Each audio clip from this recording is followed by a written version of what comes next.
For about a century, the entire car world played by a set of rules written in places like Detroit, Tokyo, and Stuttgart. But the electric revolution, it's completely torn up that rulebook. A new superpower has emerged, and it's not who you might think. So let's dive into how China quietly became the new king of the electric road. For years, let's be honest, one name was basically synonymous with EV leadership: Tesla. The question seemed, well, kind of unthinkable. But now it's at the absolute center of every conversation in the auto industry. Has the king of electric vehicles actually been dethroned? Well, the numbers right here tell a story of a massive seismic shift. As you can see, in 2025, China's BYD didn't just squeak by Tesla. They blew right past them, selling over 600,000 more electric vehicles. Now, this isn't some fluke. It's the result of a very deliberate, meticulously planned strategy. So the real question is, how in the world did they pull it off? Yeah, this definitely didn't happen by accident. This incredible rise was built on a series of really smart strategic pillars. The first, and you could argue the most important, is the sheer scale of the foundation China built for an electric future. We're talking world-class infrastructure and total control over the supply chain. To really get a sense of China's ambition, just look at this number: 28 million. Now, that's not how many EVs they plan to sell. That's the number of charging points they're on track to build by 2027. To put that into perspective, the entire United States has around 160,000 right now. This is what it looks like when a government decides to build the future, not just react to it. And this is the genius of their approach. By building a charging network that can support 80 million EVs, they solved the biggest problem for consumers before it even became a huge problem: range anxiety. That fear you'll run out of juice in the middle of nowhere. When you know there's a charger on pretty much every corner, buying an EV is no longer a leap of faith. It's just a smart choice.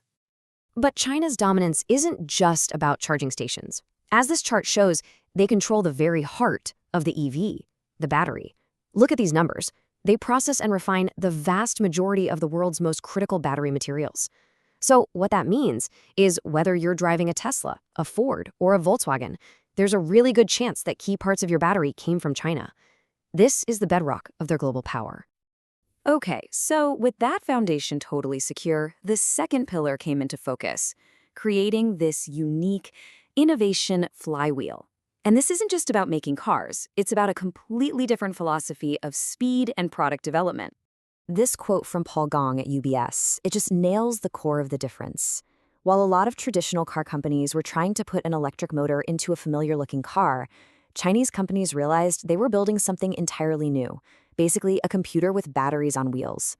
This wasn't just about changing the engine, it was about changing the entire experience of what it means to own a car. And you can see the results of that tech company mindset right here. It's pretty stark. While a Western car model might stay pretty much the same for 4, 5, sometimes even 6 years, Chinese brands are pushing out major updates every 16 months. I mean, can you imagine if Apple only updated the iPhone every 4 years?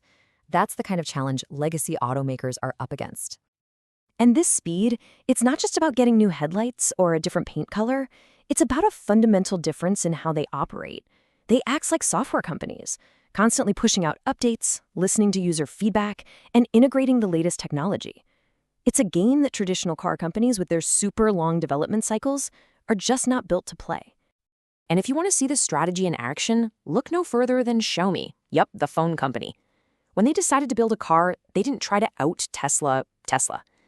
They used their tech playbook. First, they made it cheaper. Then they gave it better specs, like more range.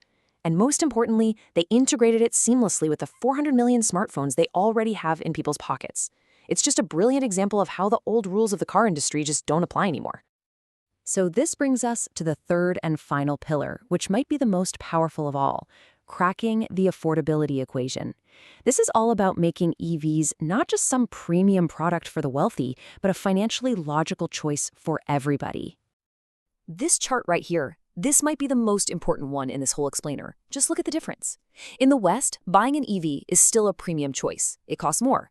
But in China, for the first time ever, it's actually the cheaper option. And this isn't a small discount we're talking about. It is a fundamental change in the economics of owning a car. So how is that even possible? Well, it all comes back to the batteries. By building a truly massive battery manufacturing industry, China created a situation where supply was actually greater than demand.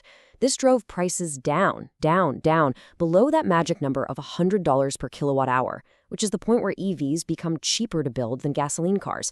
It's a classic case of supply and demand just executed on a massive national scale.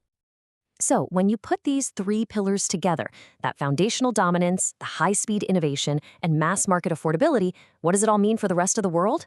It means the global auto industry isn't running a single race anymore. For the legacy automakers, this is a total strategic nightmare. For decades, they perfected the art of building a world car. One model that could be sold everywhere. But now they're fighting a war on multiple fronts. The car that sells in Texas won't work in Shanghai, and the one that works in Shanghai is way too expensive for someone in Berlin. It's a puzzle with no easy answers. This slide just captures the new reality perfectly. You've got China in the fast lane, hitting the accelerator on the EV transition. Europe is kind of stuck in traffic, not really sure which way to go. And the US? Well, they've just made a U-turn. It's one race, but everyone is driving at a completely different speed. And here's the real kicker. While Western automakers are forced to fight with one hand tied behind their back, spending billions on both gas and electric cars, Chinese companies are all in on EVs. Every single dollar, every engineer, every brilliant idea is focused on building the best possible electric car. It's a totally unfair fight, and right now, the focused competitor is winning.